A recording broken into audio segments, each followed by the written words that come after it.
And we are back with the second match of the day for Dota 2.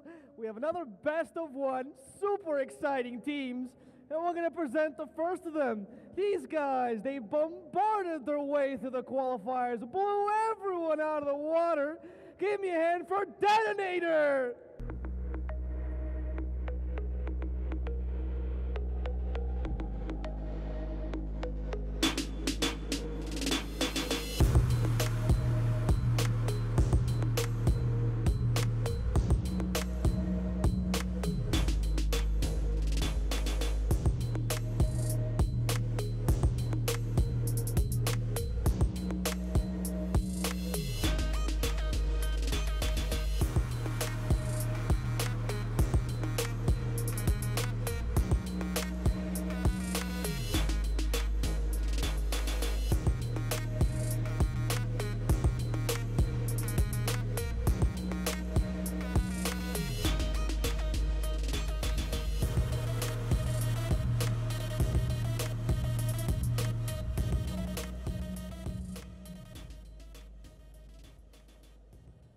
Now, this second team, you guys already know, they were already up here in the big stage.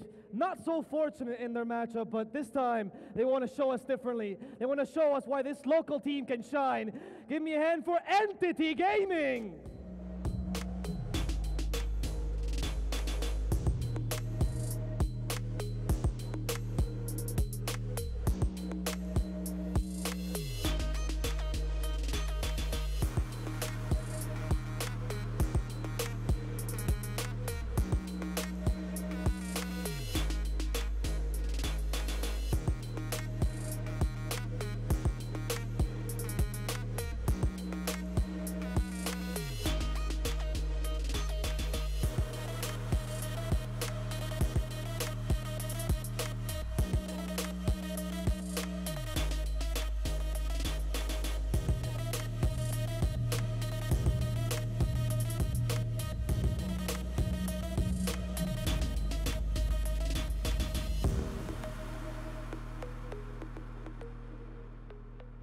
Thank you very much. Now, beautiful panel. I don't know about that. We're not the finest looking ones in the building. Let's be real here. Speak for yourself, Mr. Casual Shirt. Jesus. I want to step off and leave in a second. I'm sorry about that. It's been a long day. It's been a long day. I'm just trying to keep the emotion high here. All right. So as we heard from them, Detonator is very confident, but Entity, they're not really that scared. I think if Entity can shore up a few of the holes in their drafting stage, picking stronger supports, I think is probably one of the bigger things. They can, take a best of one off Detonator, but Detonator have looked so strong in the Southeast Asian region recently. As we heard in the pre-show, we had a lot of interviews with the players. They talked about who the strongest opponents are, and Detonators were in everyone's top two, up there with Tigers. And it's another we didn't really give the Indian lads a bit of a break, did we? The first two games of the tournament, the two hardest opponents on stage, back to back. It's by far the tougher of the two groups, I would say.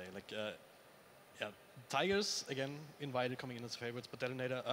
Actually, some interesting history. They played Tigers and Detonator played each other quite a bit recently, and kind of went back and forth here. Sometimes they take a series off of Detonator, sometimes Detonator. So you're saying wins. So you're saying they're equal opponents, equally matched. Yeah, so I wouldn't be too surprised to see them go all the way into the finals, but it's getting a little bit ahead of ourselves. You're jumping the gun. It's kind of weird as well. Usually when you see close opponents, best of threes go 2-1, 2-1, 1-2, if it is back and forth. But we've seen a fair number of 2-0 sweeps in sort of 30, 35-minute games. It feels like once you get an edge in the draft against these higher-tier Southeast Asian opponents, you ride that exploit, basically, through the series. Yeah. All right, what do you say to the lads? They just got pretty annihilated by Tigers. Win your lanes. Win your lanes. I think the matchups were a bit of an issue there. Their draft was, it didn't really it made sense, as we said, in a vacuum, but against their opponents, the matchups just weren't there. I think we can just repeat what we said earlier. Just pick strong lanes, pick things that are less, or that are more resilient, right? Things that are easier to execute. Ease of execution is a big thing. Even on higher level teams, the lineup that's easier to execute that basically means that you have less room for error. Yeah, we and saw that's basically what Dota's about. It's a not lot about of playing good conflict in what they were playing with earlier. There was like a Naga song into a Wyvern ulti into a Naga song. All these kind of just easy things that, well, as you said, they do have two stand-ins. Yeah. And how does that affect their chances here? Especially when it comes down to taking clear objectives and coming out of the lanes strongly, it can be pretty devastating if you've got multiple shot callers or multiple cores that want to try and make plays and push the game forward. But it's hard to say, honestly. It depends on the drafts, honestly. I think coming into these kind of series, into these best of ones especially. We have a draft coming up very soon, but let's talk a bit about Detonator now. This is a team that has okay, for a long time, Sam H was actually my favorite offlaner. His Clockwork, Axe, Batrider. He was just ultra aggressive, in your face kind of player. And it was just amazing to watch. Sometimes he just feed like an idiot, but he's the Southeast Asian Bambo. Exactly. Yeah, that's a pretty accurate description. But when it works, it's actually beautiful to watch. Yeah. That's why I think he needs these heroes like Axe, Sang King, these just in-your-face aggressive heroes. What are the heroes that he can play right now? They're in meta that kind of suit his playstyle. Do you think? But I think Batrider still fits in. They have toyed around with this kind of Southeast Asian concept of the Batrider Clockwork dual lane, where you've got Cogs, Firefly, Napalm to really kind of shut down the enemy safe lane carry. Centaur fits in pretty decently as well, but it's a little more different with this team. It depends on the mid lane hero for Ben-Hur, I think, because you need a Greaves carry more often than not. So the one hero that I want to see Sam H on is Darkseer. That is, I think, one of his standout heroes. It's the utility hero, it's the teamfight hero, it's the synergy hero that brings everyone together and says, right, group up around me, we'll take fights. I've got the Greaves, I've got the pipe, let's go. Yeah. At the same time, when it comes to Sam H, he's been branching out a little bit lately, because Leshrac, if you look at his Dota buff, Leshrac, there's actually quite a few games in the last 3 months on that. And you'd be kind of mad not to pick Leshrac. Yeah, exactly. This is a general trend. Yeah. I've seen a lot of it in SEA, in the qualifier games that are casted and whatnot. And I really like that hero. I really like having this hero on the field that can take objectives early. Yeah, I get that. Basically, you win a skirmish, you win a team fight, they can't fight you, you take a tower. Bam. You increase the pace of the game. And that's also incidentally what Tiger's drafted for with the Lycan, with the Shadow Shaman. You have these abilities to take objectives, and that way you don't give the enemy even a lot of room to recover. You just play off your Greaves timing, right? Yeah. That seems to be the strategy nowadays. Your mid laner buys Greaves, you just try and end the game. Yeah. Sometimes your off laner, Yeah, so if you have a draft, if you have heroes that can, or if you have players that can play these heroes to a really good degree, and Sam H, as you said, is certainly a very talented player, then yeah, you can make these two O's happen just because you basically don't even give the opponent some room to reave. The effect of the laning stage is so much bigger. Yeah, I think that's one of the key things is getting that first kind of front foot forward and getting the walking pattern going, move towards objectives. We saw entities struggle to do that. At the highest level of Dota, you very often see the mirror play, where your carry moves to the off lane, takes the safe lane tier 1, and the enemy team does the same thing, and you have this kind of balanced mirror move where both teams are across the map from each other. Entity were always reacting to what Tigers were doing. They were always TP to try and defend, TP to try and fight, smoke and try and move in. If they can set themselves up for a draft where they can apply the pressure into the enemy safe lane, maybe look for that early tier 1, a couple of ganks towards mid, get the momentum rolling. Dota is so much about momentum and having that morale boost after a couple of kills, for the underdog especially. Yeah. Get some ganking heroes. Get some heroes that can get into it. They seem to have the right mindset for it, right? I mean, they respect them, but they're not afraid of them. And I think this is what really is important if you need to play this kind of a game. I want to talk a bit about Skem. He had a short stint in Complexity there for a while, playing with the god E.E. Sama himself. How do you think that this kind of exposure to different kind of play styles, different kind of scene effects, how he plays? It's so important. In esports in general, the dissemination of information from one region to another, from one player to another, drafts, strategies, mechanics, interactions. We were talking earlier that not even the highest level pros know every interaction in the game. There are mechanics that maybe one person in the world knows about, and they're holding that in their back pocket, thinking, hey, maybe one day I'll get to use this little thing. But it's super important to also have that communication, because as soon as you move to another region, your communication prowess increases exponentially, because you are kind of opened up to new ways of talking. Not necessarily code words, but definitely shorthand words in terms of speedy, fast communication. All right. Now, I'm not really sure what's happening, but give us a minute and the draft to be on the screen soon. I genuinely don't know. Let's talk about Dota as it is right now. Do you guys like this meta, the way everyone just builds Guardian Greaves and their offlaner has like a Helm, Vlad's, and it doesn't even really matter what hero they are once they can just have all these auras and just go with the team at 25 minutes? To me, it's kind of bored. I think we're kind of getting to the point where it's starting to get a little bit more stale again. At the same time, I'd rather have the Guardian Greaves kind of thing because it means there's going to be some teamfights, some pushes, rather than the Midas meta, which is kind of fading out again because then it's just, oh yeah, there's 2 Midases on this team, 3 Midases on the other. The team of 3 Midases wins. I disagree. I feel like the mech and like Aura push at 25 minutes, get Roshan. I feel like that has way less margin for error. So like usually the team that's winning usually just wins. It's also the incremental build-up, right? You know, headdress, buckler, it's all these small little items that you don't actually have any risk in buying or building up into the Greaves apart from the Greaves recipe itself. So when you have Arcane's mech, you already have the majority of that impetus and momentum behind you. I'm with you. I didn't like the Midas meta, but I think I like the Greaves meta less than I like the Midas one. It's kind of predictable in a way. It's cookie cutter. It is yeah, very if you win cutter. your lane, especially the mid lane. Okay. Oh, we have a draft. Look at that. Oh, look. It's below us. Perfect. Below. Shadow Shaman still very, very held in high regard in Southeast Asia. Okay, so I actually cannot see the bans. Can you see them? Oracle. They're very small. Oracle, Pangolier, something Magnus.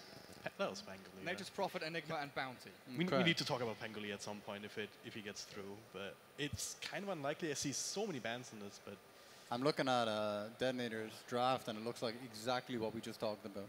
You know, you have this pushing support with Shadow Shaman, Venge with some Aura. You can even play her as a core if you want to do even faster tempo. So it's like, it's aggressive, it's punishing, and it's exactly what Entity faced in the last game. And they've got so many disables. Like, Entity picking up Puck here is one of their comfort picks. It's crazy, in my opinion. We saw it banned in the previous game. We did, yeah. This is how much they want to play Puck. They're picking it into Shadow Shaman Venge. It's brave. Like one of the strongest combos in Dota is actually the swap pre-hex. Yeah. So you cast the hex on Puck when she's a million miles away, Venge swap into instant hex, and there's nothing you can do. Who was it? Solo that kind of pioneered that? I think it was early days of VP. Poppy as well. Poppy as well, yeah. it also seems like the kind of thing that you certainly need. You certainly need to have this this confidence. You need to have played with each other quite a bit to have this kind of thing without actually having to talk about it too much. You just say, go on him, and everyone knows, all right, I'm going to press the hex, you're going to swap in, this guy's dead, right? Especially when it's a Puck, right? Having the kind of control that a Shadow Shaman brings to the table against the Puck is so useful. Like, you already have a way of killing him straight off the bat. It kind of means that the Puck, I don't feel, can play offlane. We usually see Puck as this dynamic hero that can play mid, can play offlane. Sometimes we've seen it played 4 in very rare circumstances. But against the Shadow Shaman, I feel that is unplayable. Yeah, you're useless against Completely unplayable. Yeah. The second you get caught, you're dead. Yeah. 100%. The Knicks' first pick is somewhat unusual to me. It's kind of like not the cookie cutter as we were speaking about earlier, offlaner, like the Aura builder. It's like a 4 that can be played as a 3, but it's... I see it very rarely as a 3. But it doesn't seem like a pick you need to pick first. It's one of RR's signature heroes, like, for the past, 5 years. He's definitely been one of the kind of kings of Nyx in Southeast Asia. But it feels also like a preemptive, don't pick Nyx because we're going to pick Puck, right? Because Nyx does so well against the Puck as well. Okay, yeah, so I think they're covering a number of bases with the Nyx pick. We'll have to see where it goes. You know, it gives them a bit of vision to scout out where the push is coming from Detonator. Gives them some lockdown and disable, but... I see this Omni Knight, and I'm like, okay, this draft one. Honestly, first of all, if you do play the Nyx as a 4, he's gonna kind of struggle against all this like heal, all this like magic immunity, kind of so much control. It's already a very difficult game. Like, Detonator just run at you. They put the wards down, they run at you. It's super hard for Nyx to get off his carapace in good situations as well, right? Because it's super easy to animation cancel Purification. Venge can animation cancel Magic Missile. You've got Instant Hex, which does no damage, so you're going to have the Hex into Shackles. And Nyx is going to have a pretty rough game, it feels like, unless he has some kind of setup stun to win lanes with. Right. Do you think this Venge is going to be in a core role now? This is like the one position, and you pick up I a mid. like it a lot. You can pick some like beefy hero for a mid, like the usual combo is Medusa. Or even just Ember or Shadow Fiend, like. I'm down with whatever, honestly. Like this. It's still up in the air, though, right? Yeah, but Venge basically accelerates the timing. I feel like because you can be so much stronger this much earlier. It again comes back to the aura strat. Venge has that pretty good damage aura, which scales very well into the late game, even, which is a nice little bonus. But looking at this opener, I'm not even sure if Detonator are aiming for that or if they're really too worried about that. They pick up a Rubik, and not a combo we see very often. The Rubik Nyx Assassin. It can work quite well. You know, you have good setup for the Nyx stun, and you do have quite a lot of burst damage, like a surprising amount. Yeah, and also snapping the coil with telekinesis is pretty handy as well. I like it, and the Jug just counteracts all of what we just said. Yeah, pretty much. All right, so there is a stage where you do have kind of a lot of control, like pre-Manta. You can do the lift into silence and the Nyx stun. You do have a lot of control, but you have to always lead with like either a blink silence or a blink or a Rubik lift from the shadow. It's kind of, it takes a lot to kill one hero, and then if Omni Knight's behind them, or there's a Venge swap, it can get a bit tricky. Yeah, it certainly feels like Entity is just going for the heroes that they feel most comfortable on, even though they may not be the easiest to execute against a lineup or a team like Detonator, who are very much aware of the limits of these heroes that they're playing against. I just really hope for Entity they don't go into that, that kind of fallback mode we see in drafts from the underdog teams, where they have a player who plays the AM or the Naga Siren, and they've built this draft to try and fight as 4 and protect 1. Because against heroes like Venge and Omni and Juggernaut, we know how powerful the healing wall, the push, the Vengeance Aura are into towers. You're going to lose tempo very quickly. They pick the Ember now. They have a lot of teamfight, right? Entity. They have. Ember puck into Shadow Shaman Venge, and Ember's matchup against Juggernaut is kind of weird as well. It is a little he can't stand and fight against the Jug. One thing is, though, Jug can never really kill you. No. That's one of the weird things about Jug now with Omni Slash. Usually you want to get like a core kill, take a tower.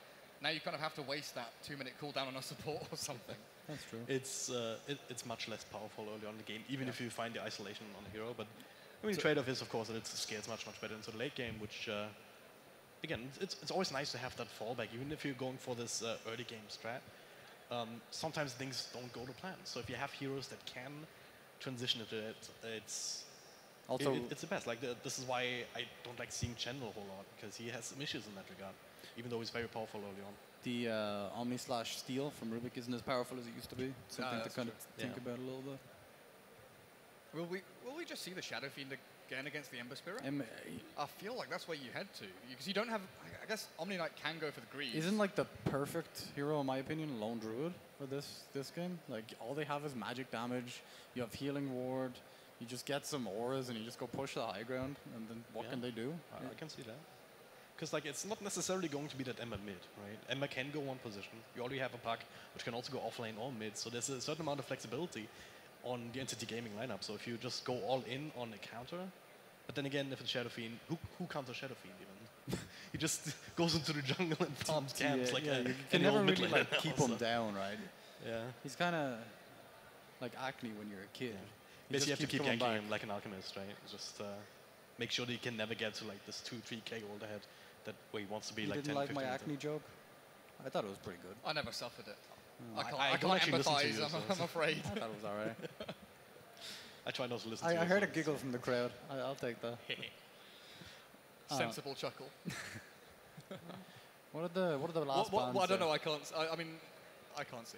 Okay. Legitimately. Dragon Trump, your eyes, your elven eyes. Tell us what you see. Elven eyes? Do you see these? I don't actually see the last one. Can the crowd shout at us? What last bands are? You can just look behind us. I actually can't see it. Okay, never mind. The last band for Entity is a Huskar, though, so they don't want to get cheesed. Okay, that makes sense. Monkey King. Monkey King?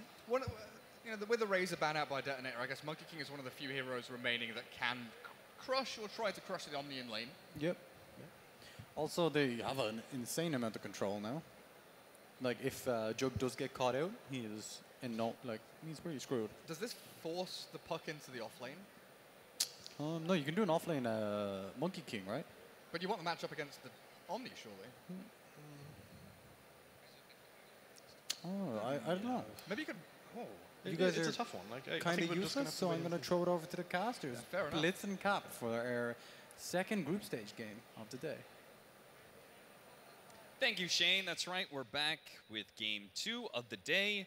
We've got Detonator versus Entity. Entity, obviously, having just lost to Tigers, are looking for at least a bit of comeback, see if they can make their way into the playoffs. It's going to be a tough opponent, though. Detonator is definitely one of the stronger teams here. Yeah, I mean, there are a lot of names that you're going to recognize. Skem, who just hit 9K MMR. Nice, nice. Ben-Hur, Sam H. I mean, a lot of these guys played on the old TNC squad. And they have TI experience, most importantly. How do you like their lineup? I have to say the pickup of the Omni Knight got me kind of excited. Been playing a little bit of Omni Knight lately. Feels like a better hero than when he was initially reworked when they put in Divine Favor over Repel. If he lanes with a Shaman, I think it's good. Like, Yeah. I think right now what it's looking like is HMY is going to be Monkey King against Omni Knight, and I think that's a really favorable Monkey King matchup. Yeah. I mean, Monkey King versus any melee hero, really, you don't really lose that lane. And I'd imagine the way that this works, if your HMY is, you need some sort of like strong laning presence. I don't really love position 5 Rubik. I think that the hero doesn't, he needs like some measure of farm. The way that he works, he needs a lot of levels. Like you need stuff to be able to make plays with this hero. And more importantly, he doesn't deal damage. Like you're having a 5 position hero that doesn't have like the best team fight because I mean, you're never really going to be in a position where you have the items to survive getting in and out. You're not going to really be able to afford Blink Dagger and stuff like that. That's why all the best Rubiks that we see are usually 4 positions, right? It makes sense as a 5, like if you think about it, but you just don't deal damage. And reliable damage is like a 5 is really nice.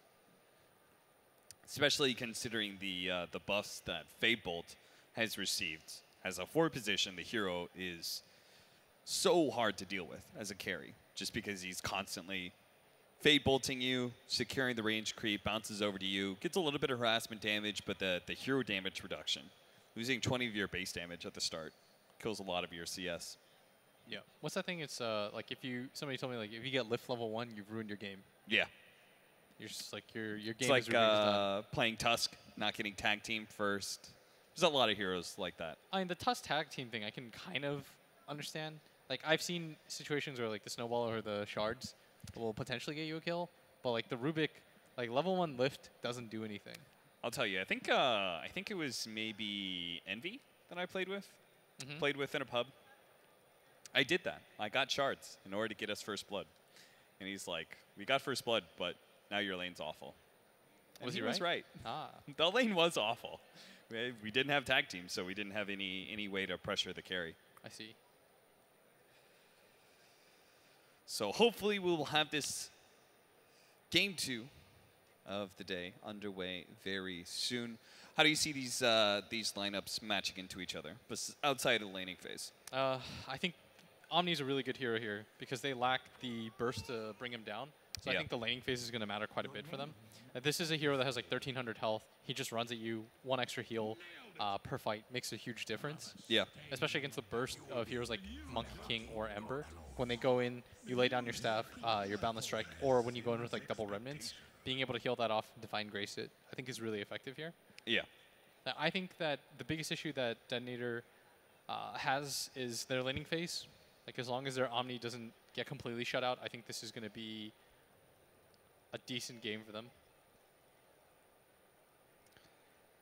Both teams have a mid laner who, being able to win their mid lane matchup is also going to be pretty important for the snowballing, right? We've got Tiny on one side, Ember Spirit on the other. Both those heroes can definitely take control of the game if they manage to succeed in their laning phase. Yeah, and this is the second game that we've seen them run the Ember Spirit mid for Mun. Last game he was against Dendy, didn't have the most favorable matchup, but this time around. Is this the matchup better versus Tiny? Oh yeah, it's a lot better. Like he has really good base damage, but he has to use his entire mana pool to be able to get rid of the Flame Guard. Yeah. And like Tiny has, you have a two spell mana pool. Like you're using that normally to either secure range creeps or when you're going for runes and stuff like that. Yeah. Otherwise, it's like you can't really get away with using both. What about the puck offlane? We've seen a lot of that being picked up recently. Puck We even offlane- saw like some forward position, like MSS was yeah, playing. MSS did it twice. They lost with it though. I think puck offlane, it's pretty good. Yeah. The downside of it again is that you're a hero that needs some measure of farm, and it's like good control. Like the problem with puck right now is like I think he's kind of mediocre in everything. Yeah. Like his survivability is kind of meh. His damage has really been like a problem since they just nerfed him over and over again. Yeah. Ever since everybody just got tankier, there's more defensive items. Glimmer Cape's really effective against him. He's a combo hero for sure, right? Now that Coil doesn't actually do any damage for you, any real damage, unless they actually snap it, you need somebody to whether force them out, like, you know, the Dark Will Terrorize, or even just apply the pressure, forcing them to try and run away. I could see this game going two ways. If Entity can escape the laning phase better than they did last game, then I could see them just split pushing to win. Like they have two really good cores at cutting waves, and if you look at Detonator's lineup, they don't have the best way to catch. Like they've got the tiny, but at some point, like his damage really curves out, and his ability to one-shot Ember is just not there. Because Ember will always have Flame Guard. You take away 500 out of a 1200 nuke, it's like 700 HP. You're not going to make that up with physical damage. And at the same time, like for Detonator, they have really good push. Jug Healing Ward, Omni Knight, Shaman Wards. Vengeful Spirit is one of the best heroes in the game because she gives you a free DPS steroid. There's no real hero like that, right? Aside from like Dro, but she's effective for everybody. Yeah. It allows you to Rosh really early too. Like I really like the hero lately. I think it's coming back in a big way. Yeah, I would agree with that, especially with the right-click damage that she's able to provide. Being able to just like suicide, swap, save somebody, and then die, and then still be able to output some damage for your team.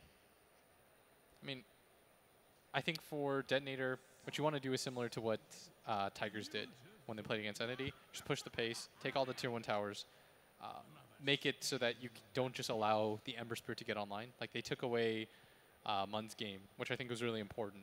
Yeah. Just make it really hard for him to play Dota. That is the thing, is that Entity don't have the Shadow Fiend. I mean, the panel was talking about it quite a bit, how some of them dislike the Guardian Greaves meta, where you just kind of like win your lanes, get your sustain items, and then just kind of roll through. I mean, they made that weaker. It is harder to execute that. Yeah. Didn't they make Greaves more expensive? They did. Yeah. It's like not as easy to get that going. That game was like kind of an anomaly because mid was such a stomp that it was kind of easy for them to win. Plus, their lineup from last game was really greedy. Detonator, they also don't have a mid that is going to be able to pick up Greaves, but they have an Omni Knight. I mean, An Omni Knight pretty much provides you that. I'm sure Tiny Greaves is like fine too. I'm sure going Greaves on like any mid hero. I saw Gunnar get it on Lina the other day. It's like everybody can get it. Everybody gets the item. Yeah. It's if just a they good can. item. I particularly like Omni Knight whenever you've got some sort of like heavy, very telegraphed physical damage. Juggernaut's a great example with Omni Slash. They've actually got Jug on their team. In this case, they're facing up against Monkey King, which is obvious. Just throws out that ultimate. You just counter it with Guardian Angel. Yeah. Because too often I feel like it's one of the downsides of that hero is that the ultimate can feel pretty lackluster unless that there's that very clear one-to-one counter. Yeah. Because ever since they took away Repel and Divine Favor doesn't feel as good of an ability as Repel did, then I think you need your ultimate to be more effective than in previous ages of Dota. And we're off. We finally got match number 2 underway. Detonator versus Entity. See how our lanes match up as we head into game. What is this? A game of some sort? Beautiful.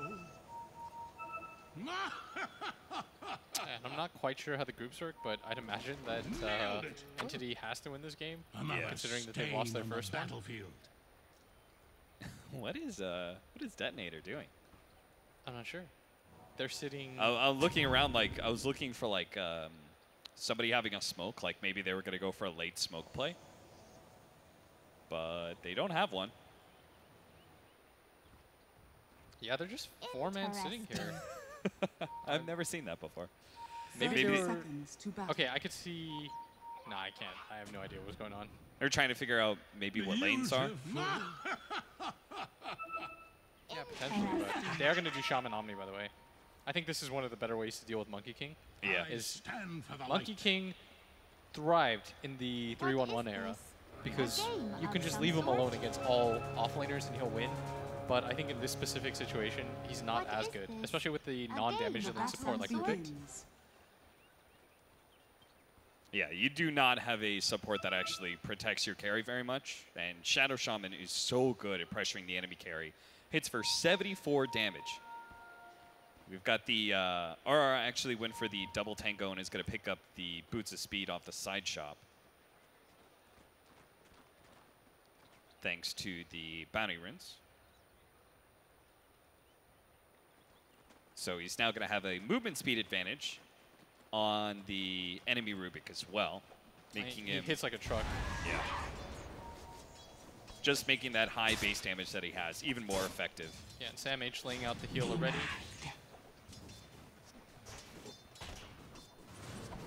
And already picked up the Boundless Strike, just to, I guess, secure the range creeps. Look at that. One right click. It's too much. You're not Well, fighting I him. mean, both these guys have to just back away from the Shadow Shaman whenever they see it. The mid matchup is going to be the Ember Spirit and Tiny that we previously had discussed.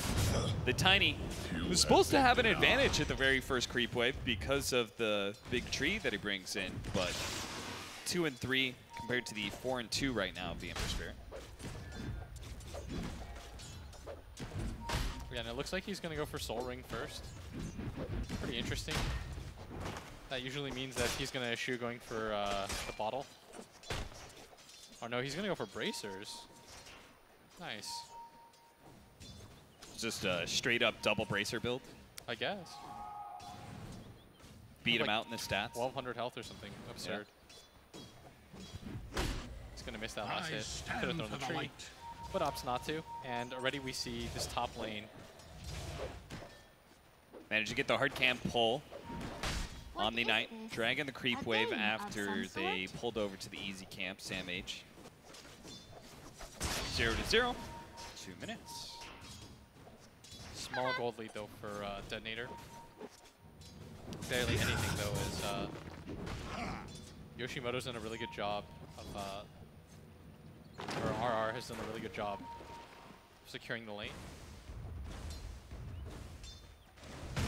One thing I don't like is that I just can't see, like, Nyx Assassin feels way too often like kind of a poor support. We're going to see him actually be gone on here. Magic Missile into TP out.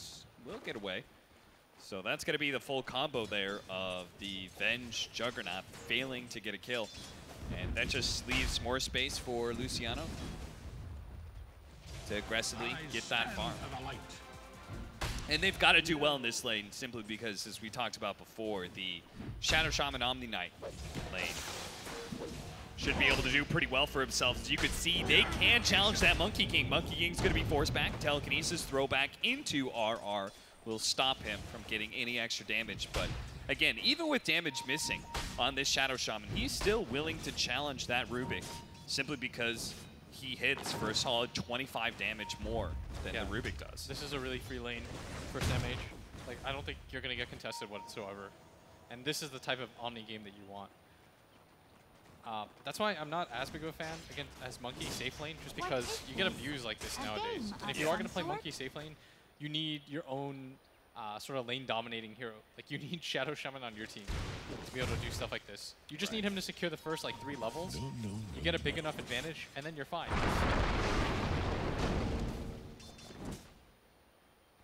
Stops the Flame Guard, trying to get a little bit of body blocking here. Zap will be able to pick up that double damage rune. He's going to get the stun. 1 hit, 2 hits. Doesn't really have a way to get a kill, though. I would imagine. Unless Fly Solo just never runs into the tower. I mean, he's about to have stun He's up got again. a stun. Is he going to be able to finish him off? It's going to be kind of close. He's going to need one more hit in the Magic Missile, and now the Avalanche. That's going to prevent him from claiming that Vengeful Spirit kill. Instead, gives the first blood to Ben-Hur. I'm surprised that he chased for as long as he did.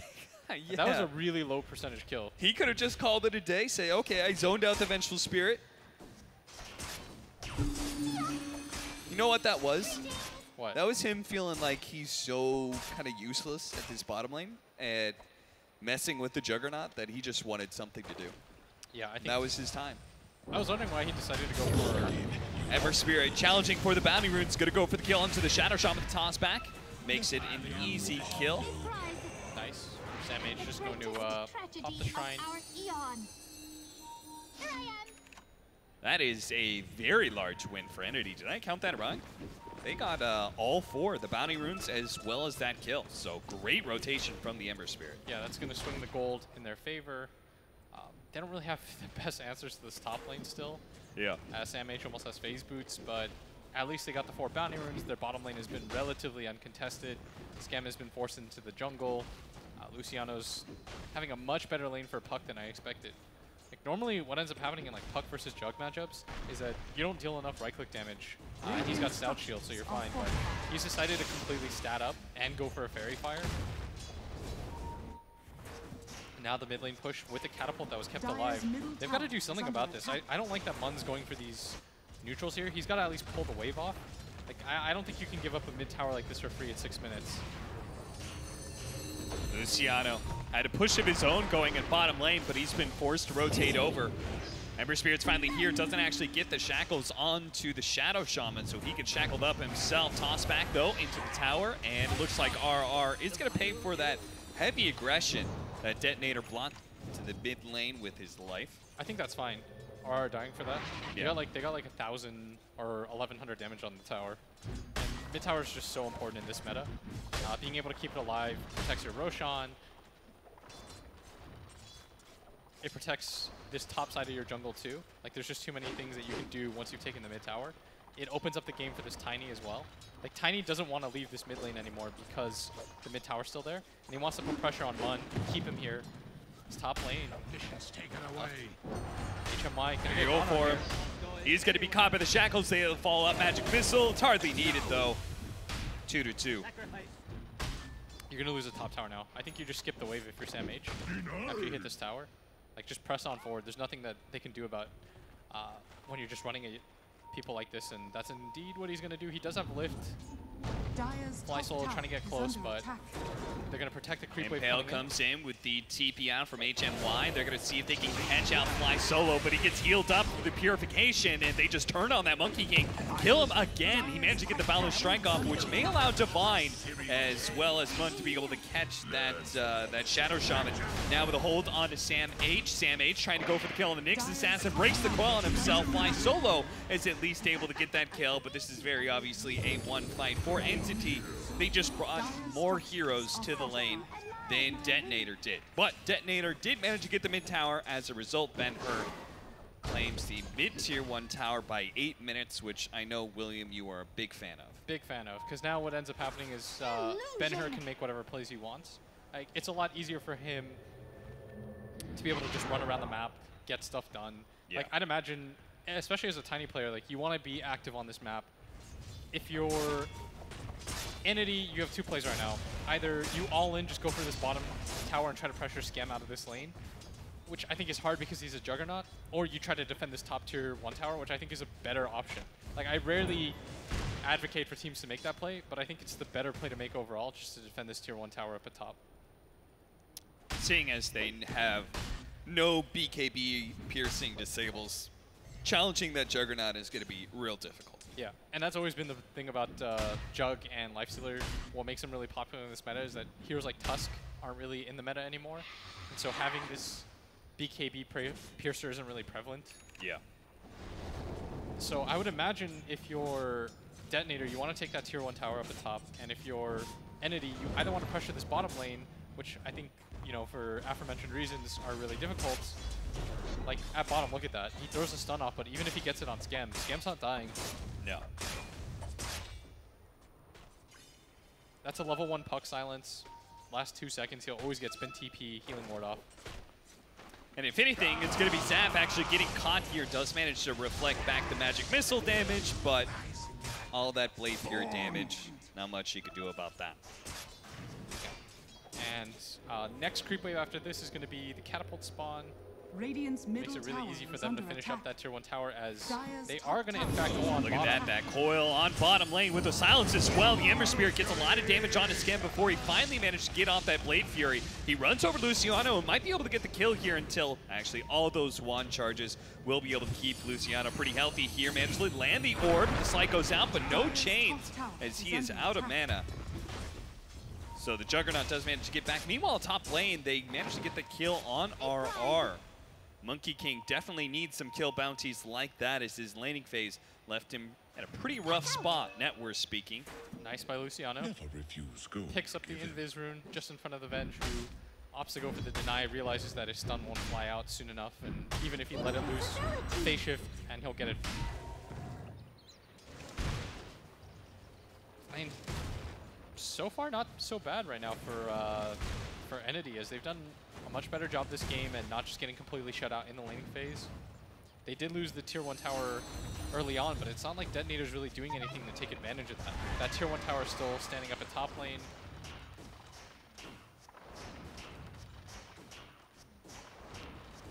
Every single time I look over at Luciano, he's doing that exact thing, which is trying to kill the Siege Wagon as quick as possible and push the wave into the tower.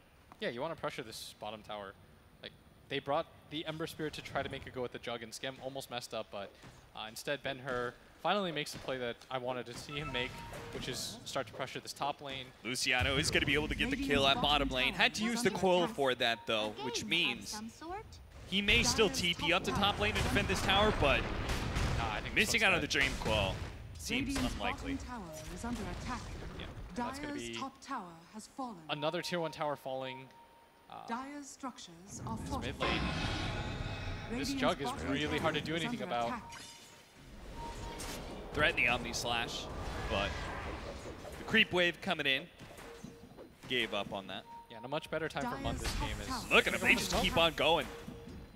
They're going to smoke for this, and Skem, I'd like to see him Zap, connect. he ran out of his Vendetta, so now he's just a sitting duck behind enemy lines. He's going to be combo stunned here. They pinged Ember correctly, by the way, Spirit. on the scan. They will manage to catch RR. So a support for a support, but a lot of rotations going out. They know he doesn't have a whole lot of remnants to jump to here. Managed to jump to the side, into the trees they go. The Avalanche managed to catch 2. Rubik protecting himself with that Blade Fury. Now the Omni Slash almost finishing off that Ember Spirit. Used the last remaining remnant he had to be able to get into the trees. The Monkey King goes down to the Purification. Now the Ember Spirit caught on the other side, but Fly Solo. They sandwiched him in the trees. Both cores end up dying. Just we're saying for Entity that the laning phase went all right. As soon as we start drifting past 10 minutes, the game violently swings against them. It's just they don't really have a way to kill this Jug, as Luciano's coming in. They Okay, open up on a he scan. used the This would be a Blade very Fury good to kill. farm some neutrals, and he pays the price for it. Dream Coil is going to catch Fly Solo here. Even with that bit of status resistance from Divine Favor, it won't change a thing. Luciano, at least, is dominating. The only core here for Entity that is really doing well for himself. Man, Luciano's playing so well in this game. Like, he's made so many sick plays. Good Yeah. rotations overall. Found the kill on the Jug. That was pretty greedy by Skem to go for the spin. Ben-Hur goes for the kill onto the puck, almost combos him down, but all those stats that Luciano had will allow him to escape. He's out. Well done, as he has 1100 health, a fat load of armor. Ben-Hur doesn't really quite have the damage to get that kill, but does put some pressure there, as they're pinging right now, and they want to get the kill on a Sam H. The silence, is it there? Yes? No? 1 second left? That Divine Favor, thanks to that status resistance, not going to last for long, and he will be able to get away from some of these disabled, but it was just a bit too much for him to handle. Even though they don't have any towers, they are catching back up in gold with some of these kills, score 8 to 12. As Entity's doing a really good job of playing around the fact that they don't have any of their, either their top tier 1 or their mid tier 1. Like, they're still protecting their jungle, which is usually really difficult to do. Big gank coming out for Skem, but all they're going to do is kill the healing ward. They had no way to be able to jump onto the Juggernaut and get that waning rift silence. Ben-Hur's going to find him at top lane. Not good. I won't give up. That Monkey King already was deciding to go back for the Hand of Midas and still has not completed it in 15 minutes. Yeah, he's had a really rough time. For as well as Luciano is doing, HMY's having such a rough game as mid lane. Mun, they're trying to find the angle on him, but does have a Remnant up, and he's pretty tanky himself. 1300 HP. Everyone on their team is statted up in preparation for the tiny Blink Dagger. But Ben-Hur is nowhere nearby. He's, in fact, just collecting the bounty runes. We're going to have a 2-2 split of the bounty runes. A prize. Fly solo, that was spotted. Tried to get a ward up onto the high ground, but because of the vision already laid down, as well as the Nyx assassin who was lying in wait with that Vendetta. Yeah, Mun pushing out this mid lane. He does have the Flame Guard up, and the two-man Two-man stun. Luciano comes in. Oh, a big jump in for the Remnant. That's not going to be enough burst damage. They just had too much sustain. The healing ward as well as the purification heals go out. And even Fly Solo, who dropped dangerously low, will survive. Oh, that looks so good. The stun into the puck initiation, but this is what we were talking about pre-draft, where it doesn't really feel like they have the damage as he gets out. Are unable to follow up with the shackles, but they are likely to just lose the tier 2 tower here. As Detonator, they're committing for this. Silence laid onto Skem. But again, even if they do silence him, you've got the divine favor of the Omni Knight that can remove that silence. The sentry barely going to whiff onto these wards. They're in fact just going to find a sentry of their own. It's bottom lane, Ben-Hur. It's going to get jumped on. Can they actually finish him off, though? He is so tanky, slowly making his way back to the shrine. He's going to toss the Ember Spirit over to his ally and Fly Solo. He may have just sacrificed his 5 position to that Ember Spirit, but no, the Purification is going to come out from Sam H. Nice coil onto 2. Ben-Hur comes back in to finish off that Ember Spirit. And Fly Solo is still alive. They hope for a Magic Missile turnaround stun with the Spike Carapace, but he didn't throw it out, and now the puck may die. The phase shift is only going to last so long. Doesn't have an orb to jump away to, and Ben-Hur grabs one more, make it 3, tosses the Rubik back, triple kill for Ben-Hur. Detonator. A solid team fight for them, brings them back up to that 3, now 4K net worth lead. And this was without their Monkey King in that fight. He doesn't really provide anything anyways with just the Midas and a Wraith Band. Has no intention of fighting early on, but you see their palms of damage. With the Rubik 5, with the puck off lane. Yeah. They can't even kill the 1000 HP Vengeful Spirit. And they're trying to do whatever they can as bottom tower gets taken by the creeps. And they've had their bright spots in this game, but they're going to somehow have to enable this Monkey King's game. Because right now he's way too underfarmed as Skem. And he's looking for the tree, but will in fact give up on it. And this bot lane, they're going to find Zap, who barely runs out of the vision of the sentry. He actually walks back into it, but Ben-Hur almost caught him inside of that sentry again. Good reaction with the Spike Carapace, though. And this Monkey King just doesn't have the same kind of free game this Juggernaut does. Yeah, even though they did pressure Skem some, they got that kill in the jungle, he's been able to just play way more aggressively. I mean, there's no threat of death unless he messes up by using his Blade Fury like he did earlier. So now he's even got an answer to the silence in the Manta. Yes. He's going to blink down. Skem's going to get healed up so he doesn't have to pop the healing ward. And this 3-man smoke from Detonator. They're trying to collapse onto this mid lane. Zap might even just run into them here. Do they have any sentries? They're going to drop it and just get the Hex. Turned around a lot of damage thanks to that Spike Carapace, but he's still going to fall here. Quickly removes off the Searing Chains. They're going to try and chase down Divine, who will be caught by the Blinking Tiny. That big Echo Saber allowing for so much damage.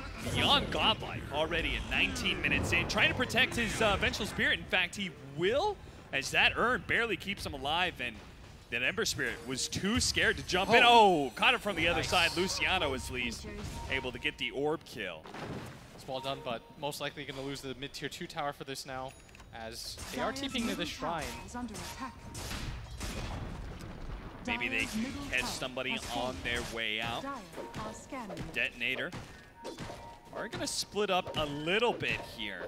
Not too dramatically. The Ember Spirit is going to jump to that back line, go for RR. They manage to chain stun him. Silence goes out, and RR does end up falling. But now Scammed is in a good position to be able to get an Omni Slash. Manage to jump away as the Ember Spirit at the last second with that follow-up Remnant. HMY managed to get off a good ultimate, but it's already on the outside of it. Ben-Hur is going to be saved up by that Guardian Angel. Looks healthy enough that he can turn and fight, as you can see from Luciano, who's disconnected, it seems. Oh, the timing of that. Managed to get a 2-man stun there from HMY with that Boundless Strike. They toss him up in the air. The Purification going down, keeping Ben-Hur alive. He's battling out with the Monkey King and will be able to win that man fight with the help of Schem.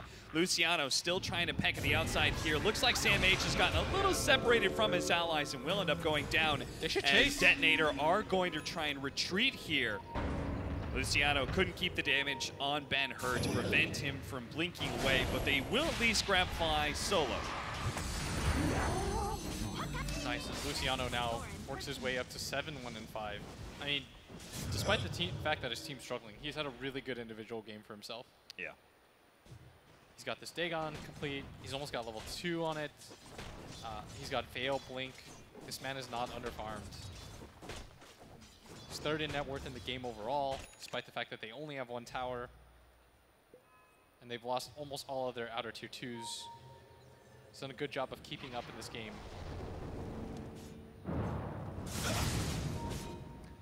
Looks like Yules is the choice of our 4-position Nyx Assassin. We'll see if he can actually get to it, though, as he hasn't had the easiest time finding farm compared to the opposing 4-position in Shadow Shaman, who's already got Aether Lens and double bracers and is looking at a BKB again.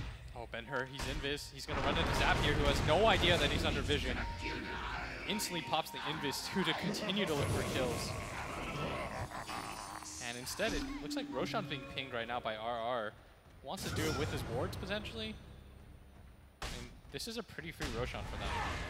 Yeah, especially with the 4 levels of Wave of Terror on the Vengeful Spirit. It's a lot of minus armor. Yeah, they're clearing out this mid-wave and protecting it, so they know if Entity decides to come in. And this will probably be their high ground Aegis too.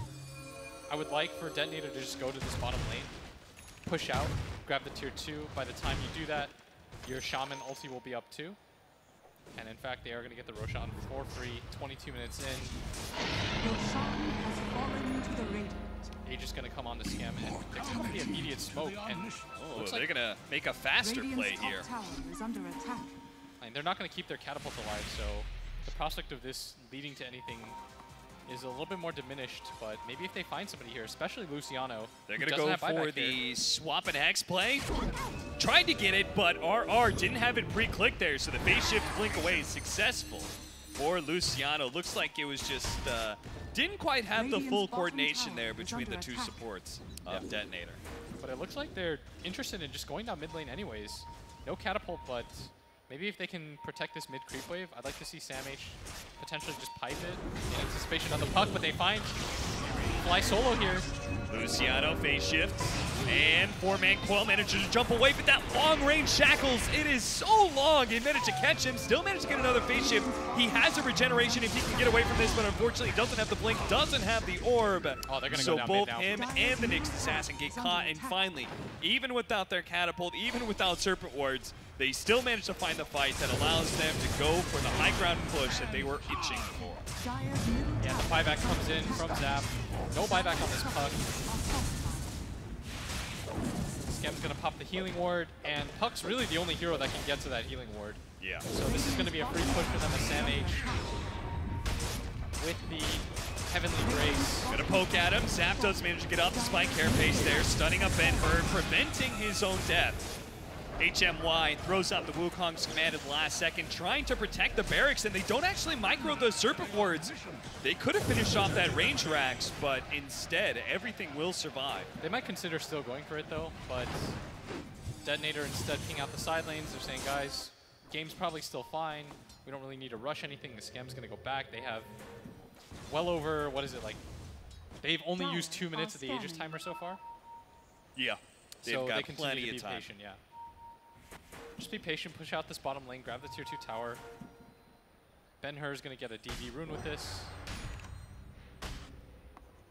As a smoke from Entity. I really like the smoke. They saw the Jug TP down to bottom lane, and so they decided to make the aggressive maneuver even with the Aegis up, and instead they're going to converge onto this top tier 1 tower. Like, they're continuing to still try to make plays, and they haven't lost racks yet.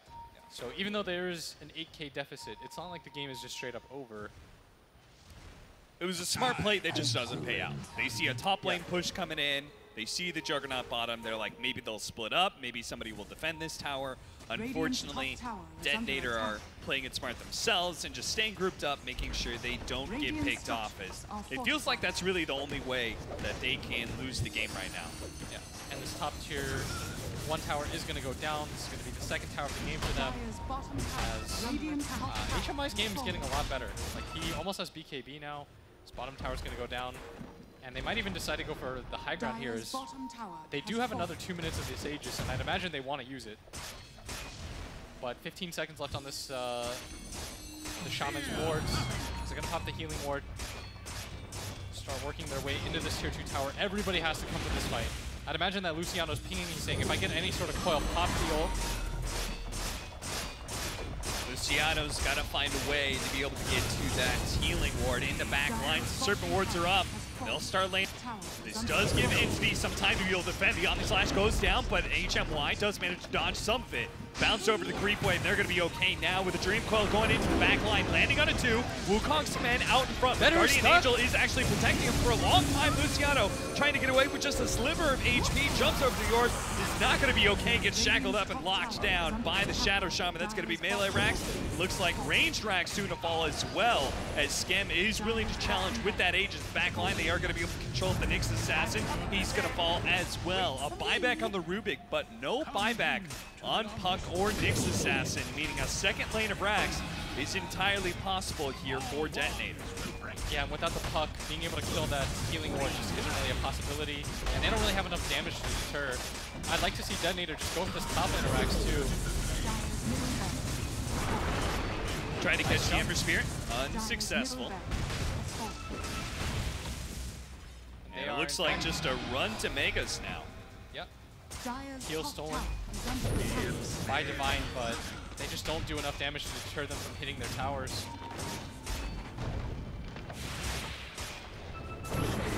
Trying to catch the Ember Spirit. They do manage to get the toss as well as the Hex on him. Shackles out, but a beautiful Dream Coil. That's going to be logging out so many heroes, but the Ember, he still dies. Maybe HMY will be able to clean this up, though, with the jump in on top of that. Dream Coil is already taken out, too, but he's being chased away by the Tiny as well as the Omni Knight. He just doesn't have the damage to battle with these heroes. He does have a buyback, and he's waiting for now to see when he should use it. Skemp, no longer having that Aegis, pops out the healing ward. They will be able to hit the stun onto Sam H. Had the Divine favored, though. So he's not locked down for long, and now HMY realizing he can't actually go out that far against this Juggernaut. Yeah, it looks like they want to reset, wait for the rest of their team. I mean, they're in no rush right now. They're in such a good position as Luciano's going to snipe the healing ward, and now they're pinging for Sam H. Doesn't have a spin up. This would be an opportunity if they could get it, but the whiff on the stun should end this, as he does have spin up in 1 second. They are just so desperate to try and make this fight happen, but it's just not going to. If anything, they are going to overextend themselves if they're not careful. So you could see Detonator, they do feel like they can win this fight now. And the rest of their team has flooded in, up 16k, just 28 minutes. They're doing such a good job of utilizing all their push. They're keeping their healing ward alive. The supports are positioning themselves far away enough so that they can always get down the wards, which I think is really important for them. Like, if you're going to take a fight, you have to jump right now, which is what I think Mun wants to do. He's trying to get to that Shaman before he can just drop wards. Shaman has himself pretty well hidden, though. Swap back onto the next assassin. Spike Carapace will protect him for some time, but he's going to be swapped back into this entry. Now they're going to jump onto the Rubik as well. He is dead. Both supports down. And now it's just up to the cores with the BKB activated on HMY. The Omni Slash is going to bounce over, lands onto the Ember Spirit. Couldn't finish him off though. HMY underneath his own Wukong's command is forced to try and flee to the trees, but won't make it out. Sam H gets the triple kill as the Serpent Ward slowly pick away the barracks. They are going to be able to finish off Entity here, get the Megas, and force out the GG call. Yeah, that's going to be game at just 29 minutes into the game as Detonator absolutely dominant in that game. Did such a good job.